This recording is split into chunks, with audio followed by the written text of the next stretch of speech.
Suspense. And the producer of radio's outstanding theater of thrills, the master of mystery and adventure, William N. Robeson. The story you are about to hear concerns a murderer and his accomplices. One of the accomplices is innocent because it is a blind, brainless phenomenon of which scientists know little except that it does exist. This accomplice is a freak of nature which lives high in the stratosphere, at altitudes sometimes too great for commercial airliners, but at altitudes less and less challenging to military jets. It is a narrow river of wind. Sometimes it dries up like a creek in summer, but at the flood, its velocity is incredible. It has been clocked at 200 miles per hour. And just as a river will add its own speed to the efforts of an oarsman stroking downstream, this torrent of air adds its velocity to an eastbound plane clever enough to find the current. This river of wind is called the jet stream. This is the story of how it sped a murderer from his crime. Listen then, as Frank Lovejoy stars in Jetstream, which begins in exactly 1 minute. Can you recognize this American symbol of heroism? It is a golden laurel wreath embroidered on a square of cloth, worn centered on the outside of the right uniform sleeve. Points of the laurel wreath up, with the lower edge of the insignia 4 inches above the end of the sleeve. This emblem represents the Meritorious Unit Commendation, awarded for outstanding service and exceptionally meritorious conduct in military operations against an armed enemy for a period of 6 months or more. The action cited must have occurred on or after January 1st, 1944. The campaign streamer for the Meritorious Unit Commendation is scarlet, with the name of the theater of operations embroidered in white. The Meritorious Unit Commendation may also be awarded to Allied nations' military units which have participated with us in joint action against an enemy. Those who aid our country in time of war are recognized and honored by a grateful nation. And now, Jetstream, starring Frank Lovejoy. A tale well calculated to keep you in suspense.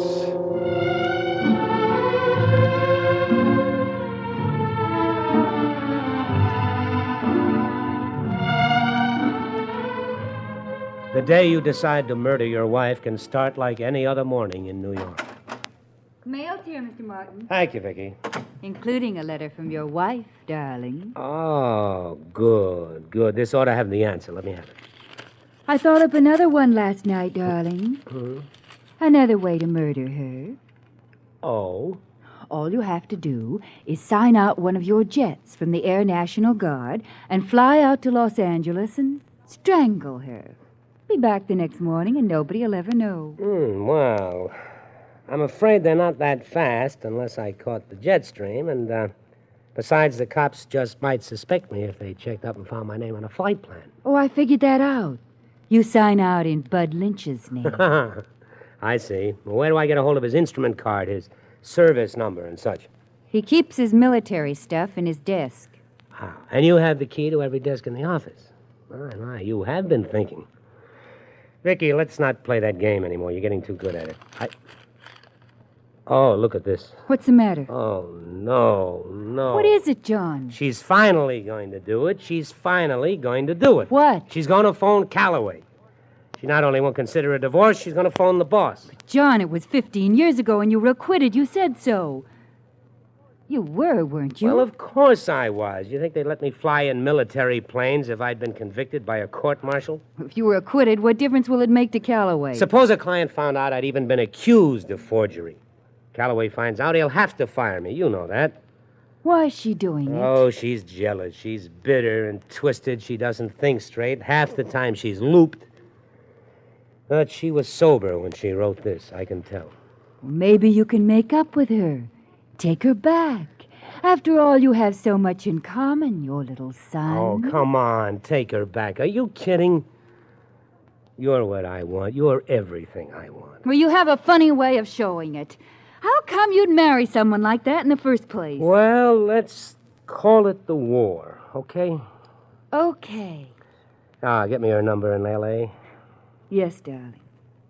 John. Yeah. Did you forge a check? I was acquitted. That isn't what I asked. All right. Yes, I forged the check. I had to. But you were acquitted. They couldn't prove it was me. Good. I wouldn't want you to have been stupid, even then. All right, all right. Now get me Millie, please.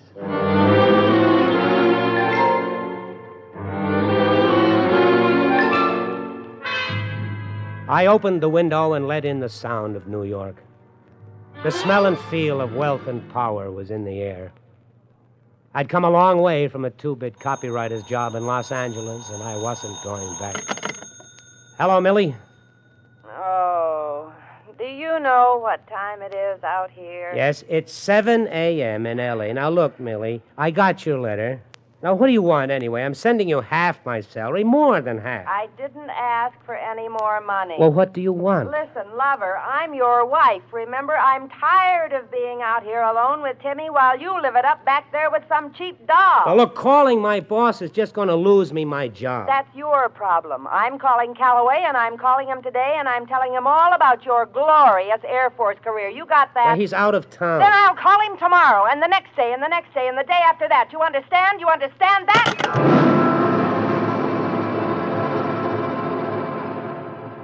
For a long while, I just sat there.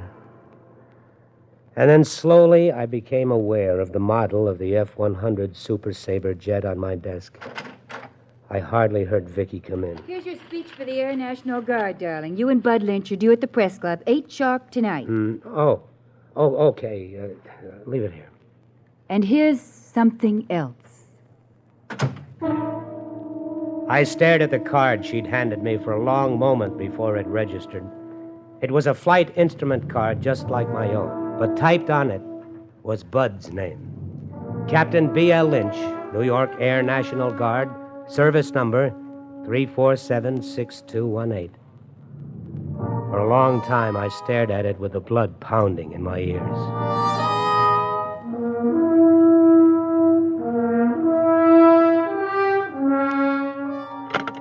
Outside line, please.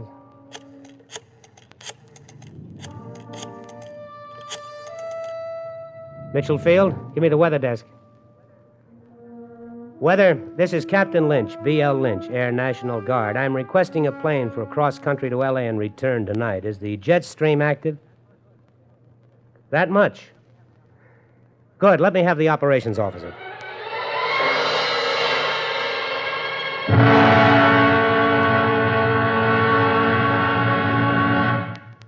In a moment, we continue with the second act of Suspense. Another visit with Joe and Daphne Forsythe. Joe, Yeah, Daphne. look at this story about savings bonds in the paper. Yeah, what about it? Do you think that's the best way to tell people about savings bonds? Why not? Look, see, it says here that savings bonds are a guaranteed investment. Right now, they pay off at the rate of $4 at maturity for every $3 invested. You're not convinced? Mm-mm. Why not? No salesmanship. No salesmanship? What more do you need to know? Why, right now, more than 8 million Americans are buying saving bonds regularly through the payroll savings plan. So? So what? That's what I say. So what? Now, look, Daphne, if millions of Americans are convinced that saving bonds are their best investment, not only financially, but for the future of their country, what the heck is bothering you? Well, I think they could sell a lot more with salesmanship. You know, slogans and jingles. Listen, if you're spending more and saving less, try a savings bond. Oh, boy. Or maybe savings bond pay good, like an investment should. Daphne. You get a lot to like in a savings bond. Interest, earnings guaranteed. Wow. Well, did I sell you? Yeah, but I forgot what it was you were selling. Savings bonds. I'll take 100. Oh, Joe. And now, starring Frank Lovejoy, Act 2 of Jetstream.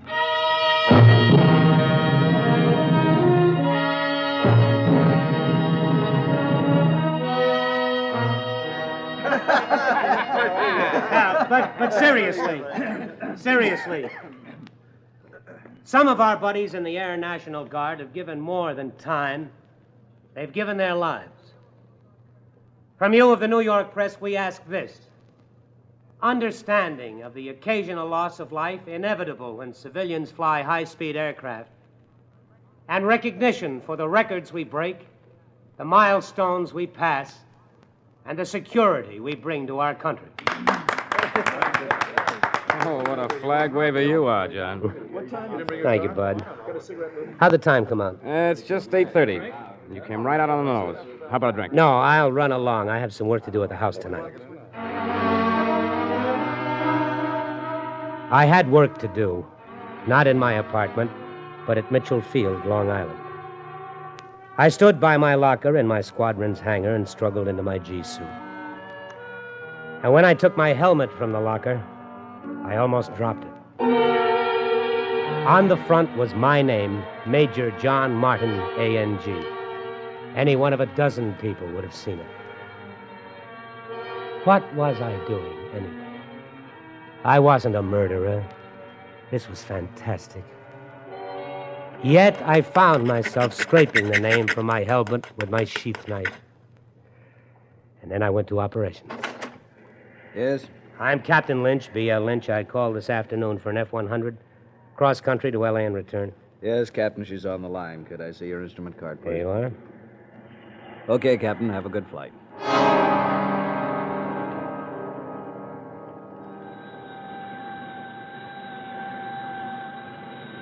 Tower, this is Air National Guard Jet 4389. Request takeoff clearance. 4389, cleared for takeoff. Roger.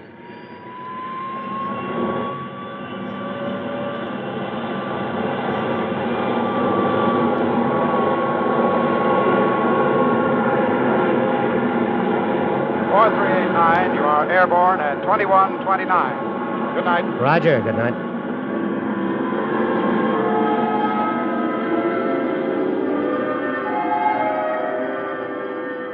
Off the ground at 2129. 9:29 p.m. New York time, 6:29 p.m. California time.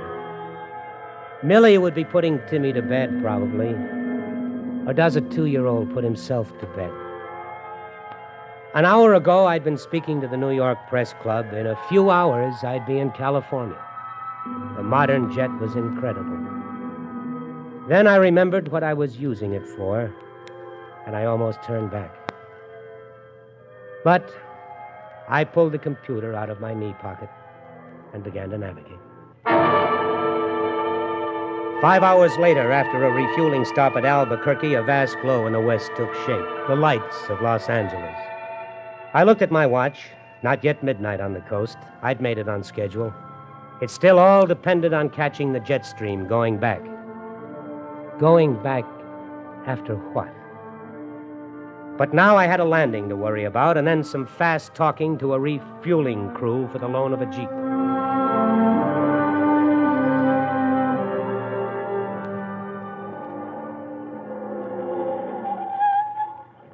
The house looked run down, shabbier than when I'd left it. Maybe she wasn't home.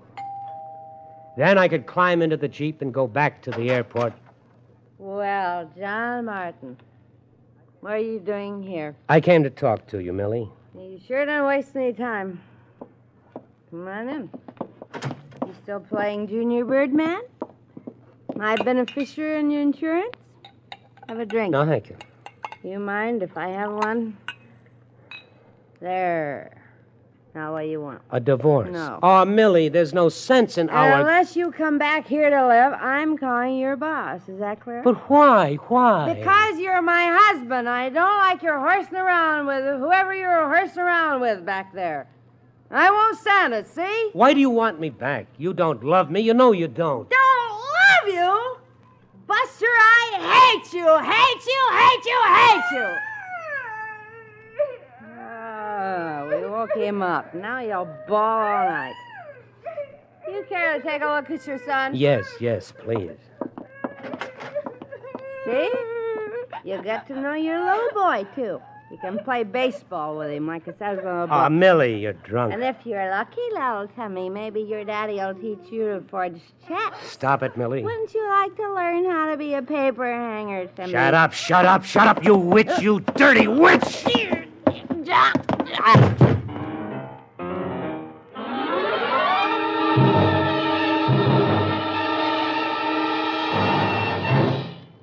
In just a moment, we continue with the third act of Suspense.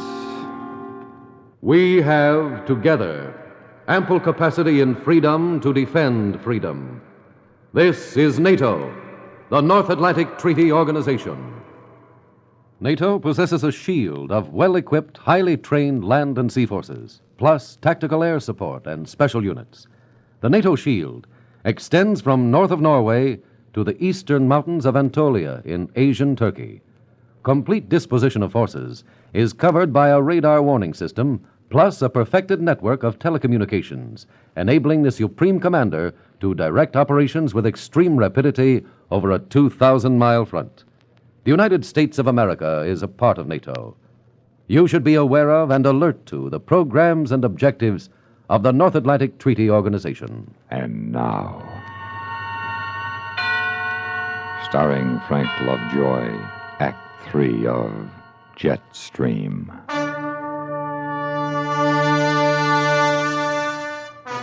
I looked down at the body of my wife next to Timmy's crib. From then on, something seemed to take over, some instinct of self-preservation, perhaps. I slipped on my flight gloves. I knocked over a Mickey Mouse clock in Timmy's room as if in a struggle so they'd know the time of the murder. I went through Millie's bureau and took what cash I found. I ripped her bed to pieces. Then I went back to the nursery. For a long moment, I stood looking down at my son. Would a burglar kill him, too? It would be easy if it would help confuse them. Mommy, I want my mommy. I suddenly was sick with shame. I turned and ran out of the house.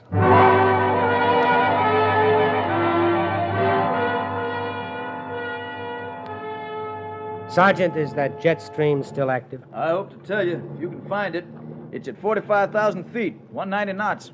190? That's right. If you can find it, you'll be in New York before I get off watch.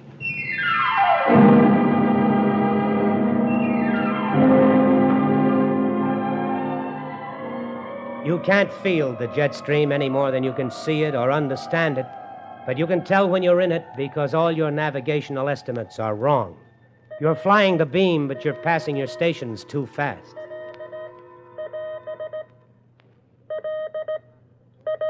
Las Vegas, so soon. And yet a radio range doesn't lie. I checked my computer. I was in the jet stream, all right. I was in a river of air that was giving me an additional 200 knots over the ground. Now, if I could just stay in it. Denver, Omni. I was already picking up Denver. Denver, Omni. Denver, Omni. Denver Radio, this is Air National Guard Jet 4389, moving my Denver estimate up by 15 minutes. 4389, did you say 15 minutes? Affirmative, Denver, 1515. Roger. Now, let me see. Denver to Omaha. I would be half an hour ahead of schedule at Omaha, 45 minutes ahead at Detroit, and 1 hour at New York. I knew now that I'd make it.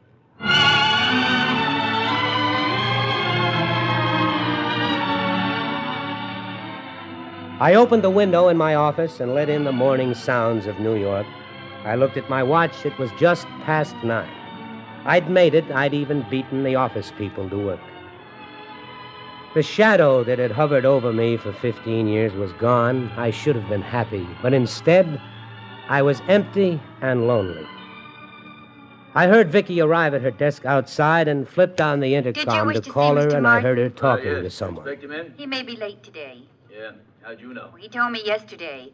Who are you, anyway? I'm Lieutenant Berman from Homicide. His wife was murdered this morning in Los Angeles. We think he did it. Murdered?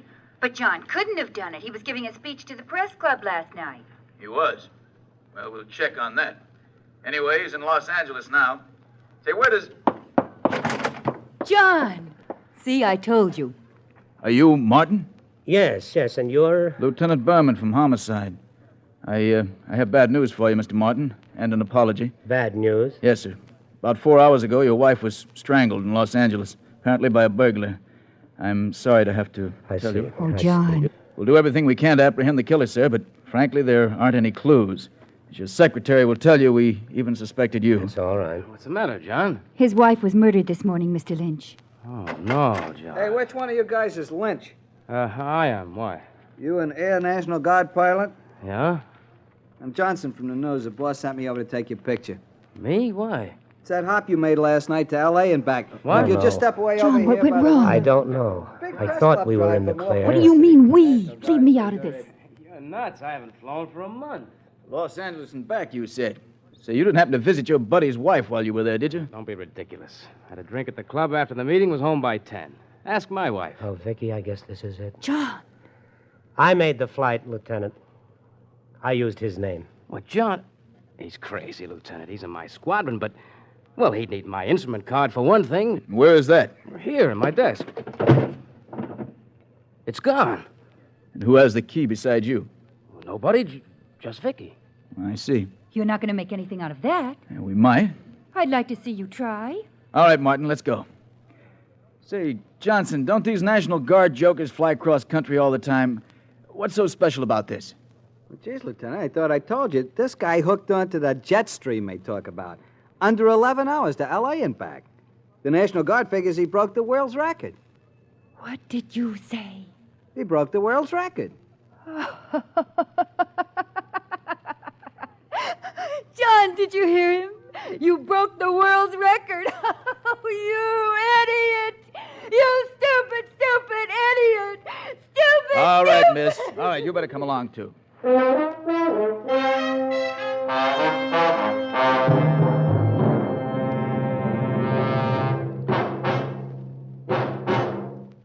Suspense,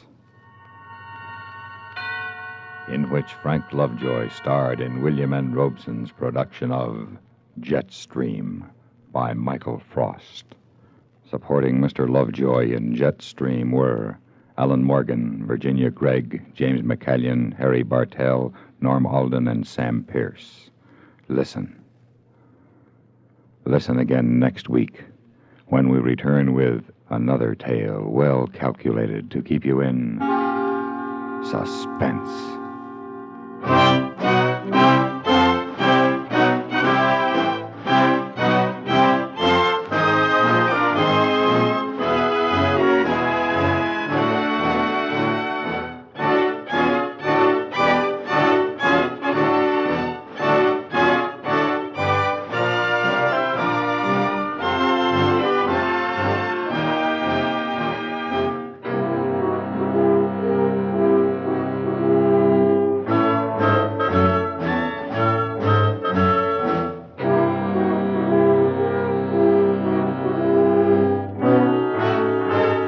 Suspense has been brought to you through the worldwide facilities of the United States Armed Forces Radio and Television Service.